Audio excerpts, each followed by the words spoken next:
אתה בקיא בכל התורות שלנו.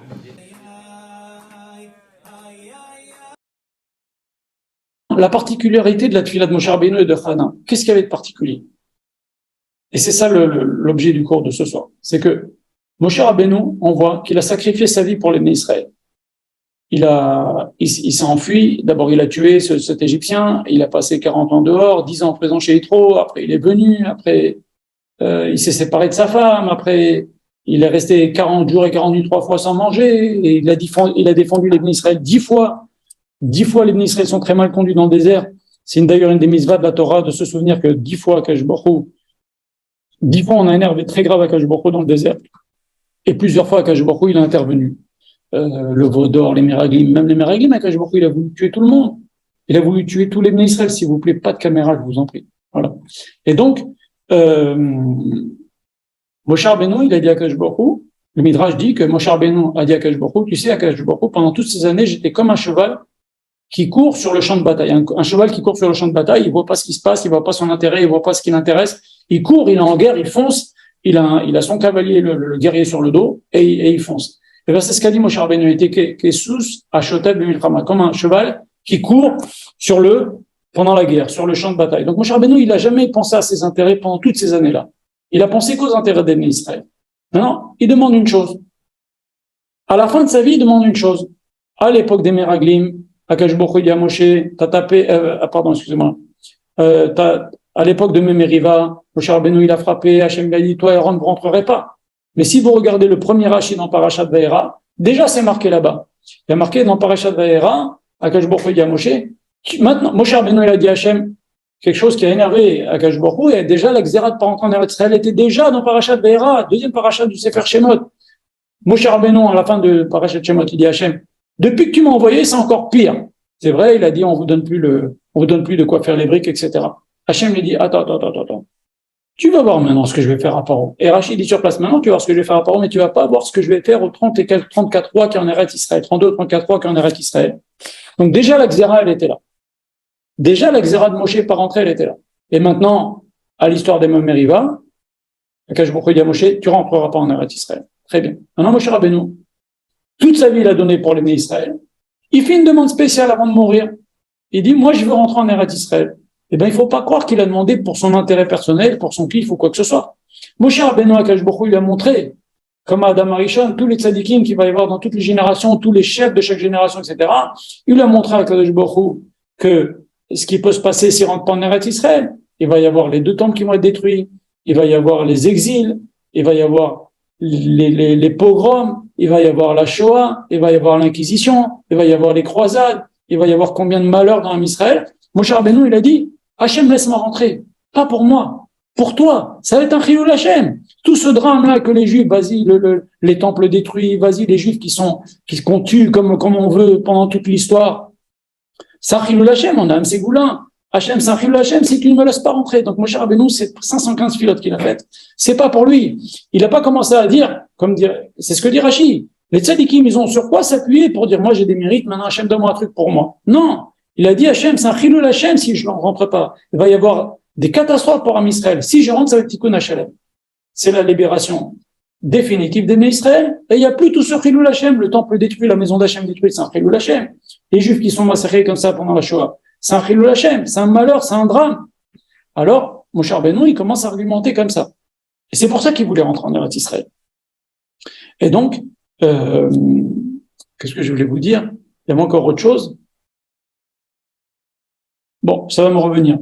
En tous les cas, Moshe Rabbeinu, il voulait rentrer pour faire, oui, c'est dans Parashat Shemot. Les 7 jours de discussion qu'il y a entre Moshe et Akadosh Baruch Hu, Moshe Rabbeinu, il veut pas libérer les Juifs. Hachem lui dit, vas-y, Moshe, il dit non, ça a duré 7 jours, cette histoire-là. Il y a marqué, je crois, dans Rashi ou dans Chazal, que Moshe Rabbeinu ne voulait pas y aller parce que Hachem lui a dit, oui, c'est dans Eye Asher Eke Asher Eke, Hachem, il dit à Moshe, je serai celui qui sera, comme je suis avec eux maintenant dans cet exil, je serai dans les autres exils. Moshe Rabbeinu, il a compris qu'il va y avoir d'autres exils, donc c'est pas la vraie libération. Tu m'envoies libérer d'Égypte, mais après il va y avoir encore d'autres exils, il va y avoir la destruction du temple, les exils, les machins et tout. Je veux pas aller libérer les Juifs. Moi, je veux une Géoula définitive.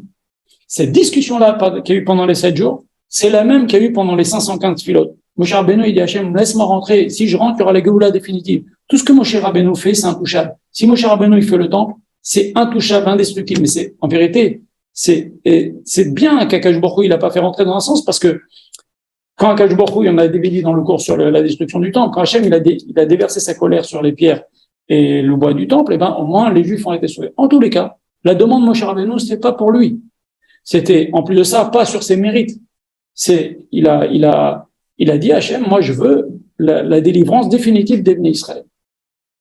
Et donc, Moshe Rabbeinu, il va faire 515 filotes, et en justifiant à Akash Baruch Hu, que la meilleure chose qui puisse arriver, c'est que Moshe rentre en Eretz Israël, et s'il rentre pas, ça va faire un Chilul Hashem, comme je viens de vous expliquer.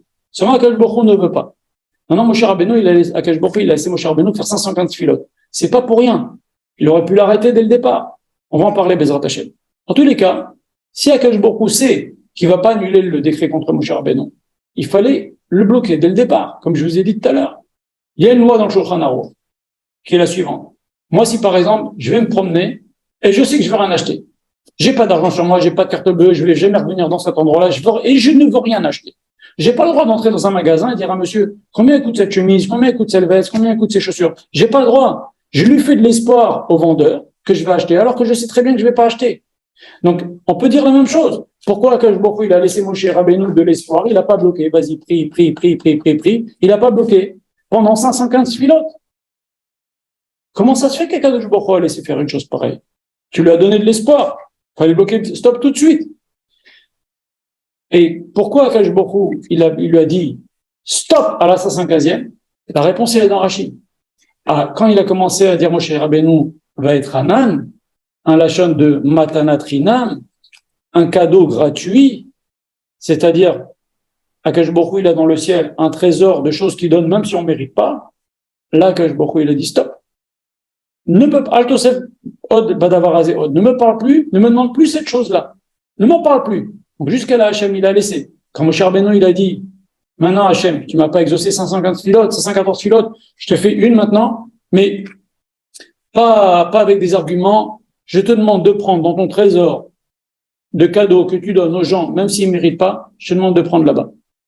Il aurait pu prendre Moshe Rabbeinu sur ses mérites aussi, puisqu'on a vu qu'il a servi à Akash Baruch Hu, qu'est-ce sa chotep, il n'a pas fait dire Akash Baruch Hu, Matanat Rinam, dans ton trésor de cadeaux gratuits. Akash Baruch Hu, il dit stop. Parce que Akash Baruch Hu, il savait que si Moshe Rabbeinu, il insiste, Akash Baruch Hu, il peut pas lui refuser ça, Moshe Rabbeinu. C'est Moshe Rabbeinu. On voit quand Moshe Rabbeinu, il a dit Anna Refana, là, quand il a prié sur Mayan, tout de suite, Akash Baruch Hu, il a guéri Myriam. Donc les tuiles de Moshe Rabbeinu, c'est pas rien.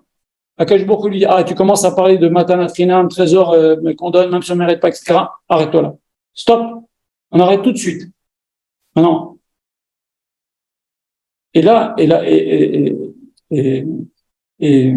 on voit que c'est une grande leçon de Moussa pour nous. Parce que, déjà, on apprend qu'Akash Baruch Hu, il a un trésor, il a une réserve de Matanat Rinam, c'est-à-dire de choses qu'il donne, qu'il nous accorde gratuitement. En vérité, Akash Baruch Hu nous accorde plein de choses gratuites. La Gemara a dit que si Akash Baruch Hu devait juger les gens selon le din pur, strict, selon ce qu'ils méritent, même Abraham, Isaac et Jacob, ils tiendraient pas. Comme ça dit la Gemara, alors qu'est-ce qu'on va dire nous? Tout ce que nous donne Akash Baruch Hu, qu'on marche, qu'on respire, qu'on a une maison, qu'on a des enfants, tout ce que vous voulez, c'est qu'on voit, c'est des cadeaux d'Akash Baruch Hu. Même, excusez-moi, Shariatar, etc., c'est des nissim, d'ailleurs. Refait comme Bassar Mafinasot, c'est des nissim. Donc, c'est des matanot rinam. Plein, des gens ont envie de ça, des matanot rinam d'Akash Baruch Hu. Si on nous donne ce qu'on méritait, on n'aurait pas grand-chose, la vérité. Même Abraham, Isaac et Jacob. Et deuxième chose qu'on apprend, c'est que, quand Akash Baruch Hu n'a pas voulu, pour Moshe Rabbeinu, il lui a dit, stop, arrête-toi là. Moshe Rabbeinu, il s'est pas révélé. Il s'est pas rebellé, excusez-moi. Il a pas dit Hachem. Il a arrêté net. Quand Hachem l'a arrêté, il lui a dit, arrête. Il s'est arrêté. Il aurait pu dire, je suis sur ma lancée, ou je vois que là, tu peux pas résister à Hachem parce que je mérite, etc. Il a dit, j'accepte. Tu veux pas? J'accepte. Ok. Je sais ce que je beaucoup les calculs qu'il fait. Il a des calculs. En vérité, c'est mon cher Rabbeinu qui va venir au moment de la Géoula, etc. On va pas rentrer là-dedans maintenant. En tout cas, mon cher Rabbeinu, il a accepté la Xéra d'Akash Baruch Hu, ou quand Hachem lui a dit stop. Et c'est peut-être un des pshatim de ce qu'on dit dans Parashat Balatra, Bekol Beti, Neeman ou Akash Baruch Hu, il a dit à Myriam Aaron, de toute ma maisonnée, la Gemara dit même les anges, Neeman ou la personne dont Hachem a le plus confiance, estime le plus, il a le plus confiance d'Hachem, la confiance d'Hachem, c'est Moshe Rabbeinu, plus que les anges. Donc voilà ce qu'on apprend déjà de cette histoire, qu'Hachem, il a un trésor de cadeaux qui donne même si on ne mérite pas, et la grandeur de Moshe Rabbeinu a été de savoir s'arrêter alors qu'il en avait énormément. Il faut voir le Midrash. Moshe Rabbeinu, il dit à Hachem, laisse-moi rentrer comme un petit oiseau, laisse 1000 arguments pour rentrer en Eretz Israël. Et c'était pour notre bien. Bien. Donc, ça c'est un premier point. Deuxième point, il faut savoir que lorsqu'on s'adresse à Kadosh Baruch Hu, il y a un seder à respecter.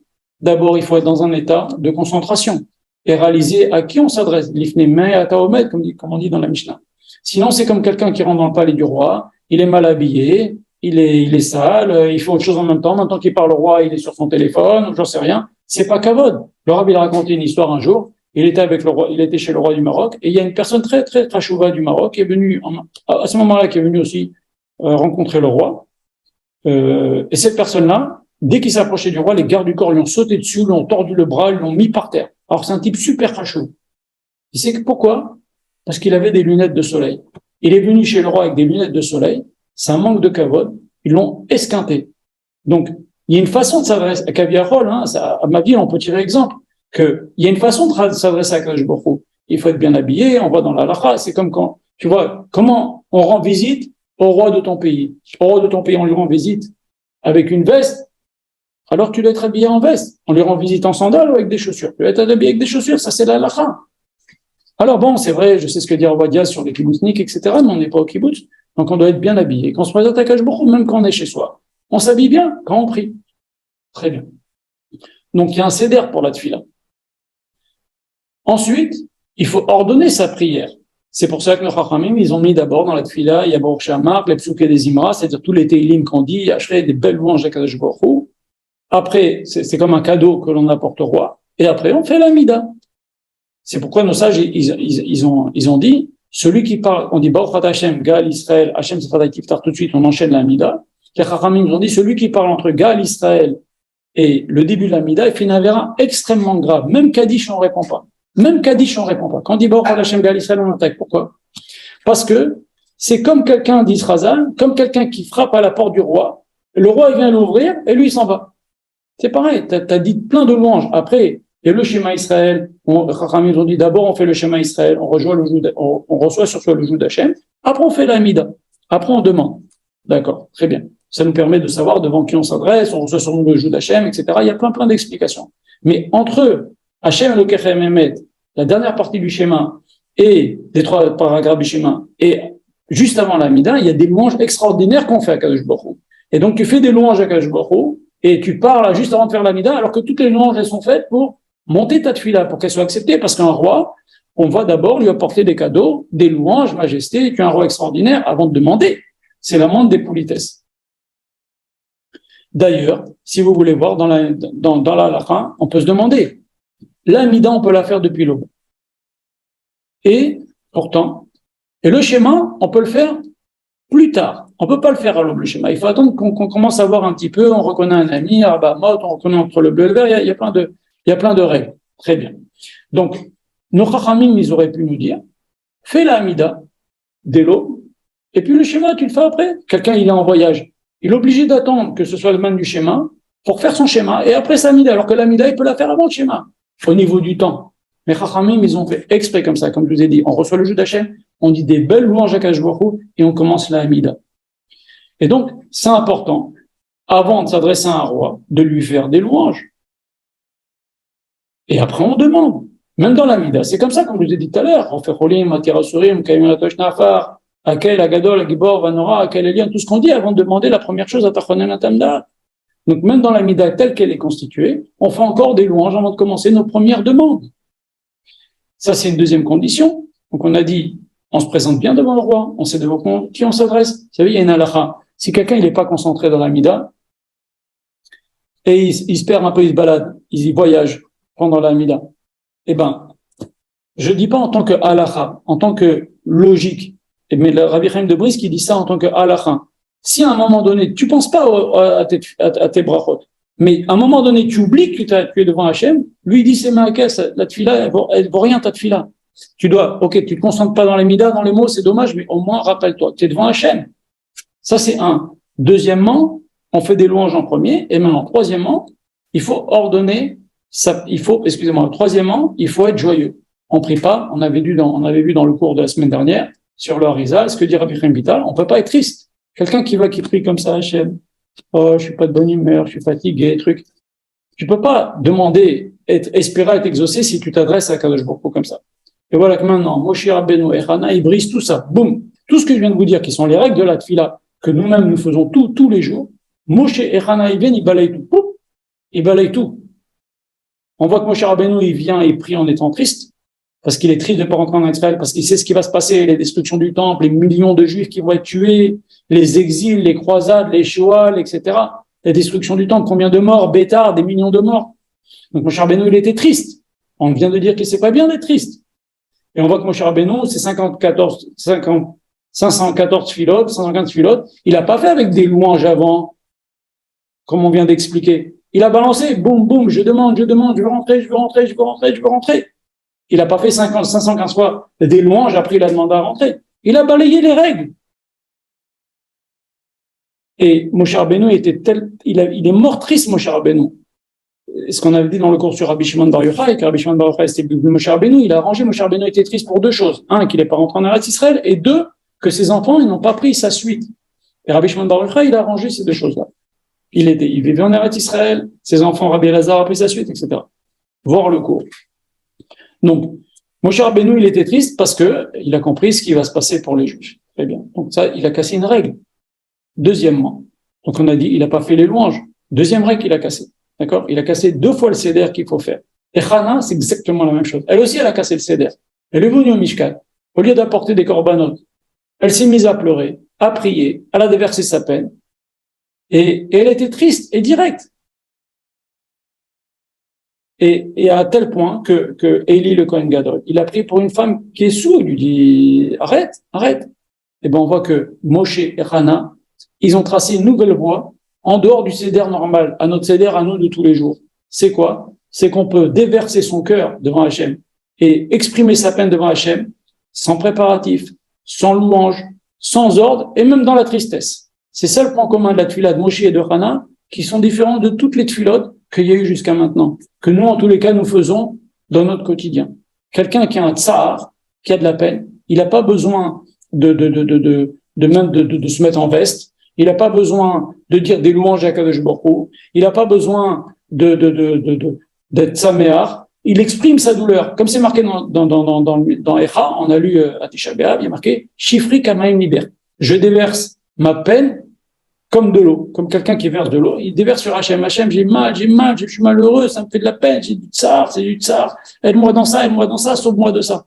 On n'a pas besoin de faire le seder que nous faisons tous les matins dans la tefila classique. Et ça, c'est Moshe et Hana plus tard qui ont tracé cette nouvelle loi. Donc on peut supplier à Kadosh Baruch Hu, même avec des larmes si ça vient. Au contraire, Sharedima Lonina Alou, dit la Gemara, les portes des larmes ne sont pas fermées.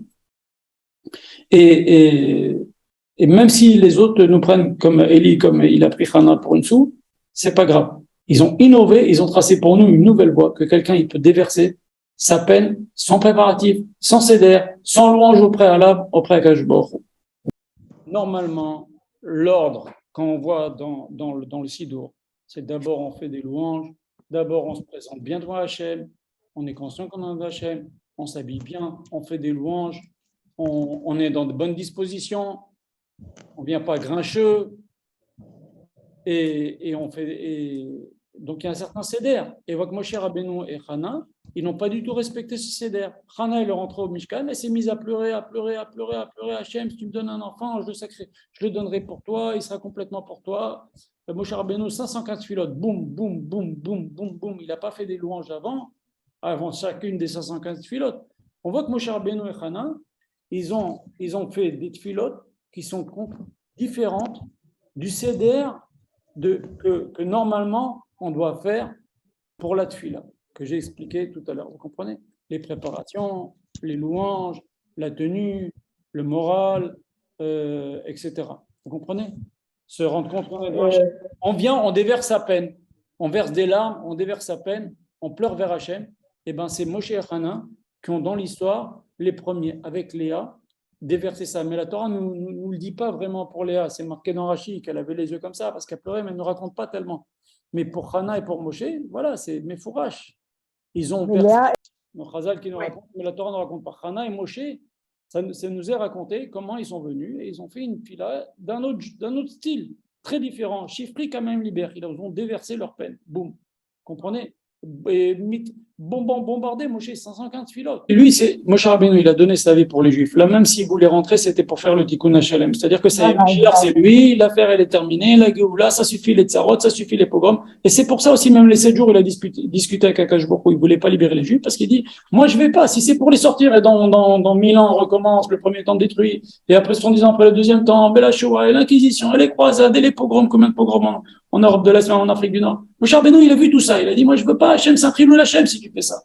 C'est un chilul Hachem si tu fais ça. C'est mauvais pour les descendants, c'est ça. Vous savez, quand un juif, que Dieu préserve, il est, en âme, c'est goula, âme kadosh, âme, c'est goula. D'ailleurs, on dit dans Teilim, qu'est-ce qu'ils disent, les non-juifs? Ils disent, aïe Elohim, quand ils fracassent un juif, ils massacrent un juif. Ils disent, où il est ton Dieu? Où il est ton Dieu? C'est un chilul Hachem. C'est ce que disait Moshe Rabbeinu. Aïe Elohim, c'est ce qu'on dit je crois qu'on dit ça dans le Hallel. Dans Teilim, en tous les cas, on le dit. Ils te disent, où est votre Dieu? Vous avez un Dieu, le maître du monde, le peuple élu, mais voilà, on vous casse la tête. On vous tue. C'est un chilul Hachem. C'est ce que disait Moshe Rabbeinu. C'est ce qu'il a dit aussi Moshe Rabbeinu pour le Vaudor, lorsqu'il a dit Hachem, ce sera un chilul Hachem. Voilà. Les nations. Voilà. Pareil. Voilà.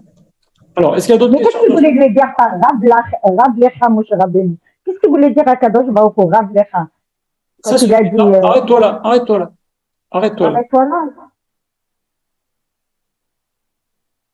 Rav Lecha, ça y est, t'en as assez dit comme ça.